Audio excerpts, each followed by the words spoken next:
Operation सिंदूर कामयाब रहा, सभी ने देखा।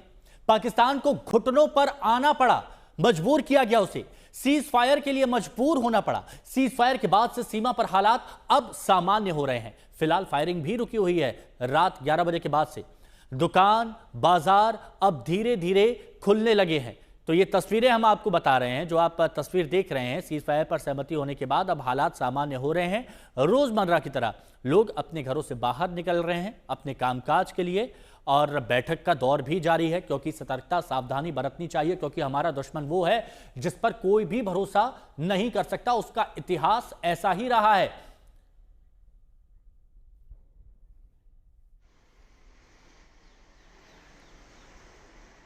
तो सीज फायर हो चुका है, लेकिन सीज फायर की इनसाइड स्टोरी क्या है, चलिए वो हम आपको यहां पर बता देते हैं ताकि आप बेहतर तरीके से समझ पाएं। तो यहां पर आप देखिए कि मार्को रूबियो ये विदेश मंत्री है अमेरिका के। अब इनकी तरफ से किसकी बात होती है, ये बात करते हैं प्रधानमंत्री नरेंद्र मोदी से, जिनकी बड़ी भूमिका रही वो हम आपको बता रहे हैं। अमेरिकी राष्ट्रपति ने ही संघर्ष विराम की घोषणा भी की, लेकिन डिक्लेरेशन से पहले बैकग्राउंड से चीजें कैसे सेट हुई ये आप समझिए। अमेरिकी राष्ट्रपति जेडी वेंस और अमेरिकी विदेश मंत्री मार्को रूबियो ने शांति बहाली की कवायद शुरू की। रूबियो ने कल पाकिस्तानी सेना प्रमुख को कॉल किया। उसके तुरंत बाद भारत के विदेश मंत्री एस जयशंकर को फोन जाता है। उसके बाद भारत में उच्च स्तरीय बैठकें हुई, पाकिस्तान में भी हुई, और दोपहर 3:30 बजे के आसपास पाकिस्तान के डीजीएमओ ने भारत के डीजीएमओ को फोन किया। सीज फायर को लेकर दोनों के बीच में चर्चा हुई, और इसके ठीक 2 घंटे बाद यानी 5:30 बजे के आसपास अमेरिकी राष्ट्रपति ट्रंप ट्वीट करते हैं, सीज फायर की घोषणा कर देते हैं। यह अमेरिका की तरफ से होता है। अशोक सिंघल हमारे साथ में बने हुए हमारे सहयोगी।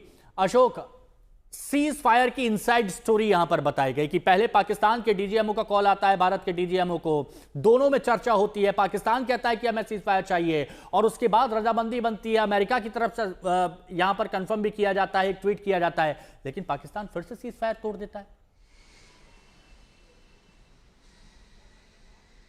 देखिए, बिल्कुल अपनी हरकतों से बाज कभी नहीं आता है।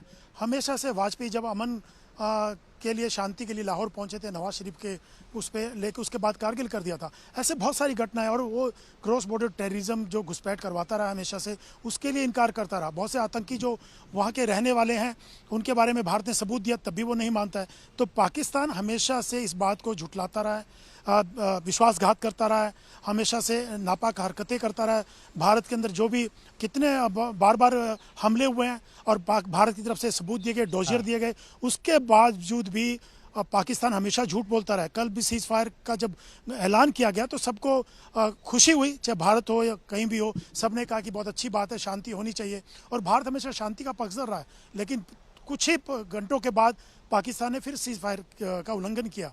उसके मुंह की खानी पड़ी, ये अलग बात है कि उसका तुरंत जवाब भारतीय सेना ने दिया, लेकिन पाकिस्तान का स्वभाव, उसकी फितरत, उसके पर्सनालिटी, उसके व्यक्तित्व में ऐसा है, उनके नेताओं की, चाहे वो पॉलिटिकल लीडरशिप हो या वहाँ की सेना हो, आईएसआई हो, क्योंकि वहाँ पे कई फैक्टर हैं।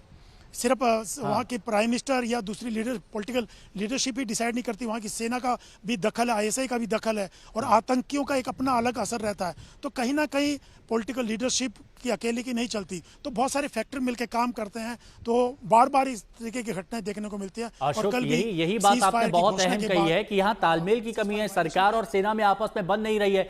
इसी वजह से किस तरह के फैसले लिए जा रहे हैं कि पाकिस्तान की आवाम भी नहीं समझ पाती। आप बने रहिए हमारे साथ।